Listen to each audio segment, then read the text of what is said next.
ভারতের উত্তরাখণ্ডে ভারী বৃষ্টি ও আকস্মিক বন্যায় ব্যাপক ক্ষয়ক্ষতি। জনগণের জন্য সিভিল ডিফেন্স গাইড প্রকাশ করল তাইওয়ান। ফিলিপিন্সে জাহাজে জল কামানের হামলা চালালো চায়না। সহিংস আন্দোলনে ধস নেমেছে নেপালের পর্যটন খাতে। নাচে গানে উদযাপিত পাপুয়া নিউ গিনির স্বাধীনতার সুবর্ণ জয়ন্তী। এশিয়ার রাজনৈতিক, অর্থনৈতিক সহ সবশেষ খবরাখবর আপনাদের সামনে এক নজরে তুলে ধরছি আমি সাবরিনা সুপা।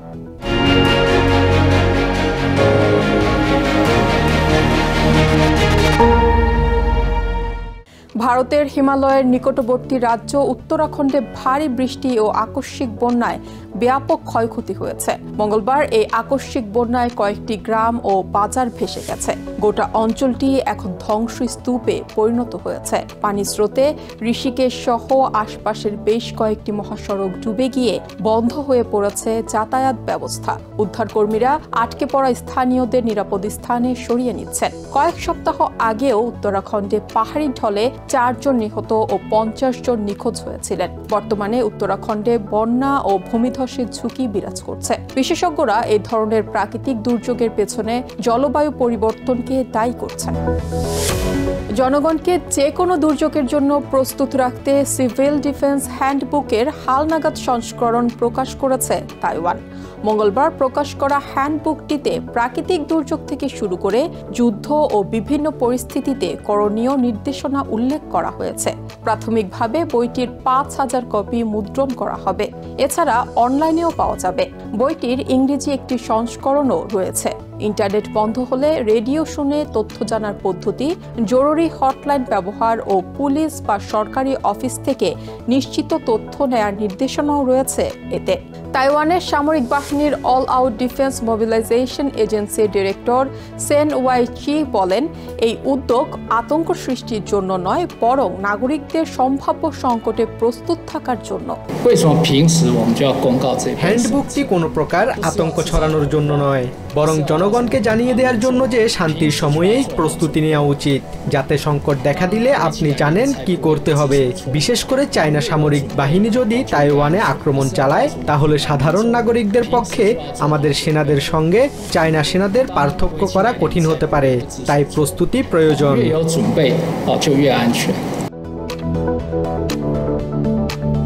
সাউথ চায়না সিতে ফিলিপিন্সের জাহাজ লক্ষ্য করে জল কামান ছুড়েছে চায়নার কোস্টগার্ড। মঙ্গলবার বিতর্কিত স্কারবরো শোলের কাছে হামলার ঘটনাটি ঘটে, যা উভয় পক্ষ নিশ্চিত করেছে।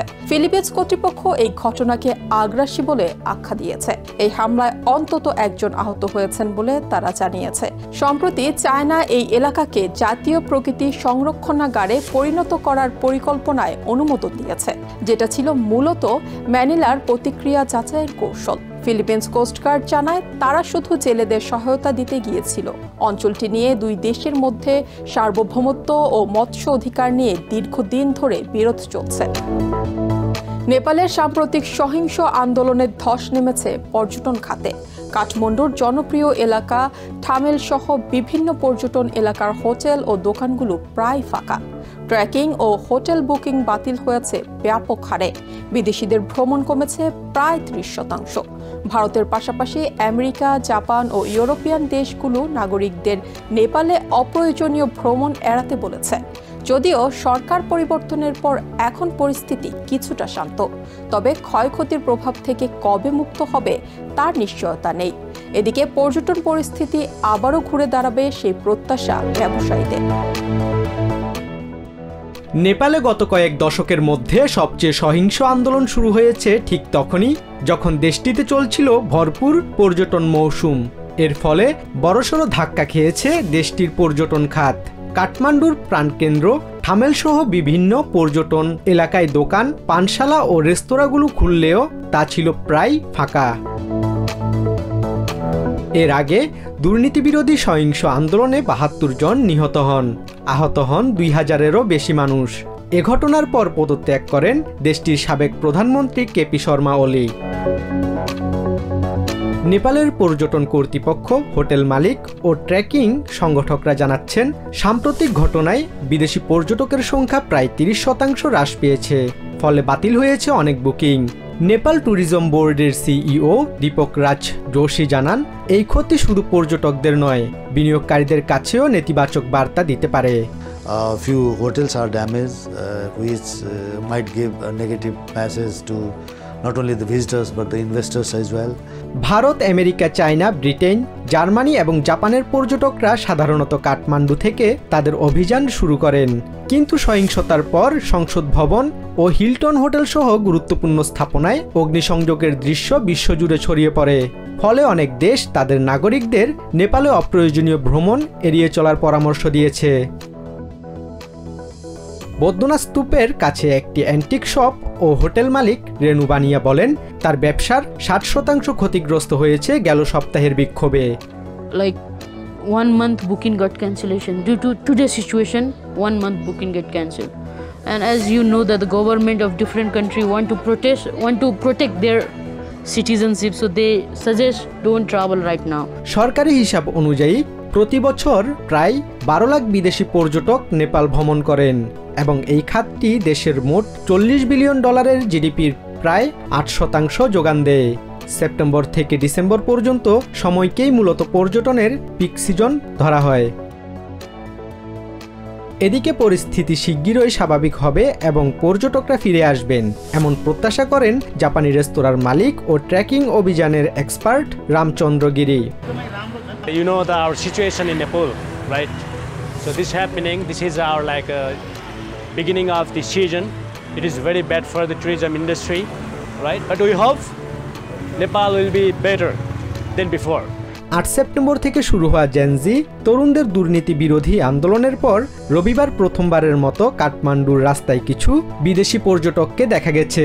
আন্দোলনের সময় নেপালে অবস্থানকারী জার্মান নাগরিক ফ্রান্স জানান, তারা খুব একটা অনিরাপদ বোধ করছে না। Our family and our friends, they told us come back home as early as possible, but we never had a problem of insecurity of anything. নতুন অন্তর্বর্তীকালীন প্রধানমন্ত্রী সুশীলা কার্কির নেতৃত্বে ধীরে ধীরে স্বাভাবিক অবস্থায় ফিরছে দেশ, তবে কাঠমান্ডুর বিভিন্ন এলাকায় এখনও রয়ে গেছে জ্বলন্ত ভবনের ও পুড়ে যাওয়া গাড়ির ধ্বংসাবশেষ। এসব সরানোর কাজ চালিয়ে যাচ্ছে কর্তৃপক্ষ। Basudebnath, TVN 24 news desk. বর্ণাঢ্য সাংস্কৃতিক পরিবেশনার মাধ্যমে অস্ট্রেলিয়ার কাছ থেকে স্বাধীনতা অর্জনের 50 বছর পূর্তি উদযাপন করেছে পাপুয়া নিউ গিনি। মঙ্গলবার রাজধানী পোর্ট মোরজবিতে স্যার জন গাইস স্টেডিয়ামে এই অনুষ্ঠানের আয়োজন করা হয়। এতে অংশ নেন দেশের 21টি প্রদেশ ও বুগেনভিল অঞ্চলের প্রতিনিধিরা। কুচকাওয়াজ, পতাকা উত্তোলন, 50টি তোপধ্বনি এবং বিমান প্রদর্শনী ছিল অনুষ্ঠানের বিশেষ আকর্ষণ। উপস্থিত ছিলেন অস্ট্রেলিয়ার প্রধানমন্ত্রী অ্যান্থনি অ্যালবানিজ, প্রিন্স এডওয়ার্ড সহ প্যাসিফিক অঞ্চলের বিভিন্ন দেশের নেতারা। অস্ট্রেলিয়ার কাছ থেকে স্বাধীনতা লাভের 50 বছর পূর্তি পালন করেছে পাপুয়া নিউ গিনি। এই উপলক্ষে মঙ্গলবার রাজধানী পোর্ট মোরসবিতে স্যার জন গাইস স্টেডিয়ামে আয়োজন করা হয়েছে বর্ণাঢ্য সাংস্কৃতিক ও সঙ্গীতানুষ্ঠান। দেশটির 21টি প্রদেশ ও স্বায়ত্তশাসিত বুগেনভিল অঞ্চলের প্রতিনিধিরা ঐতিহ্যবাহী পোশাকে অংশ নেন কুচকাওয়াজে। এই দিনটির মাধ্যমে তারা স্মরণ করেন 1975 সালের পাপুয়া নিউ গিনির স্বাধীনতা লাভের ঐতিহাসিক মুহূর্ত, যখন অস্ট্রেলিয়ার পতাকা নামিয়ে প্রথমবারের মতো উত্তোলন করা হয় দেশটির নিজস্ব জাতীয় পতাকা। অনুষ্ঠানে পোর্ট মোরসবিতে সূর্যোদয়ের সময় জাতীয় পতাকা উত্তোলন করা হয় এবং রয়্যাল অস্ট্রেলিয়ান এয়ারফোর্সের ফ্লাই পাস্ট ও 50টি তোপধ্বনির মাধ্যমে জানানো হয় সম্মান। এই ঐতিহাসিক মুহূর্ত উদযাপন করতে একত্রিত হয়েছেন প্যাসিফিক অঞ্চলের নেতারা। উপস্থিত ছিলেন অস্ট্রেলিয়ার প্রধানমন্ত্রী অ্যান্থনি অ্যালবানিজ, সলোমন দ্বীপপুঞ্জের প্রধানমন্ত্রী জেরেমিয়ে মানিলে, কুক দ্বীপপুঞ্জের প্রধানমন্ত্রী মার্ক বাউন, পালাও প্রেসিডেন্ট সুরাঙ্গেল হুইপস জুনিয়র, টোঙ্গার রাজপুত্র টুপোটো উলুকালালা এবং ব্রিটেনের প্রিন্স এডওয়ার্ড। অনুষ্ঠানে সময়কে কাজে লাগিয়ে সবাইকে দেশের প্রতি দায়িত্ববান হওয়ার আহ্বান জানান পাপুয়া নিউ গিনির প্রধানমন্ত্রী James মারাপে।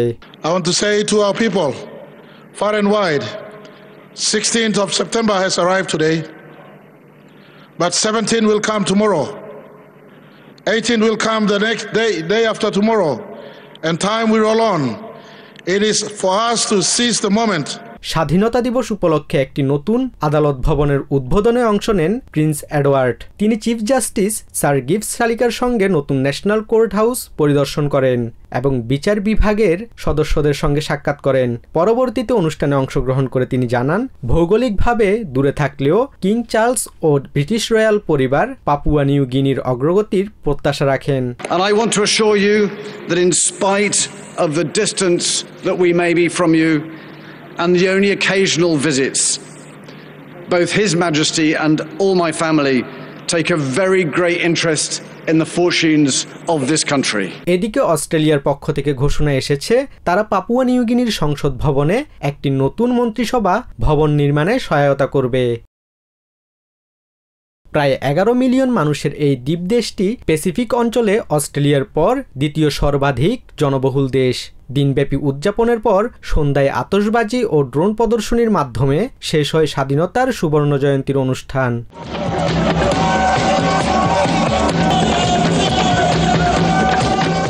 Basudeb Nath, TVN 24 news desk.